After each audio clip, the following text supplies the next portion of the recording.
Welcome to Jamuna kitchen. இன்றைக்கி நம்ம கடமா எப்படி செய்கிறதுன்னு பார்க்க போகிறோம். கடமா வறுவல் எப்படி செய்கிறதுன்னு பார்க்க போகிறோங்க. அது வந்து எறா வறுவல் மாதிரியே தான், ரொம்ப டேஸ்டியாக இருக்கும். செஞ்சு பாருங்கள். அதுக்கு தேவையானது என்னென்னு சொல்கிறேன், நோட் பண்ணிக்கோங்க. கடமா 1/2 கிலோ,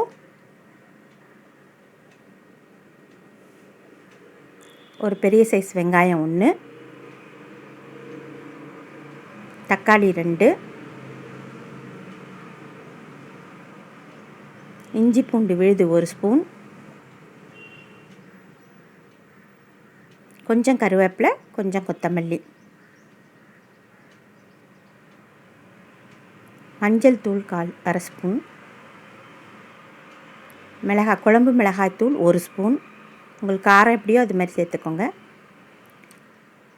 உப்பு தேவையான அளவு, எண்ணெய் தேவையான அளவு, நல்லெண்ணெய்.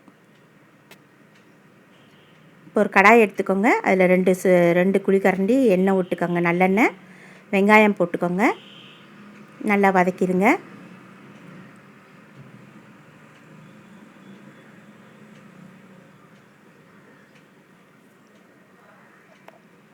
நல்லா வதக்கிடுங்க வெங்காயத்தை. அதுக்கப்புறம் இஞ்சி பூண்டு பேஸ்ட்டு போட்டுருங்க 1 ஸ்பூனு. இது வதங்கல்லே தாங்க எல்லாமே வேகும், தண்ணியெல்லாம் ஊற்றி பெருசாக இது பண்ண போகிறதில்ல. தக்காளி போட்டுக்கோங்க. வெங்காயம் தக்காளி எல்லாம் சேர்ந்தாப்பில் வரணும், அந்த அளவுக்கு வதக்கணும். மஞ்சள் பொடி சேர்த்துக்கோங்க.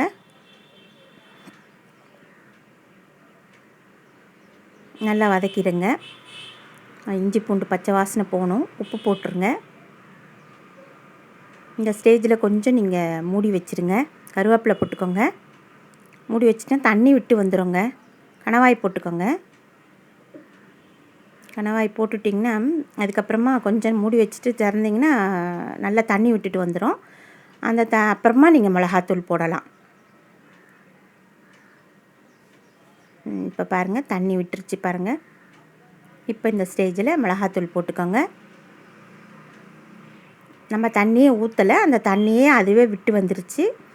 இப்போ இது நல்லா வதக்கினா போதுங்க, வேறு ஒன்றுமே கிடையாது. இது நல்லா வதங்கல்லே வெந்துடும். எல்லாமே பச்சை வாசனை போகணும், நல்லா சுருண்டு தொக்கா வந்துடணும். அந்த அளவுக்கு நல்லா வதக்குங்க.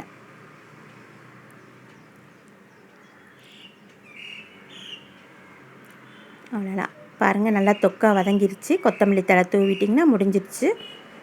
கடமா ரெடி ஆயிடுச்சுங்க. ரொம்ப டேஸ்டியான ஃபுட். சாப்பாட்டுக்கு இது ரொம்ப நல்லாயிருக்கும். அடுத்த வீடியோவில் உங்களை சந்திக்கிறேன். அது வரைக்கும் நான் உங்ககிட்ட விடைபெறுறேன். தேங்க்யூ.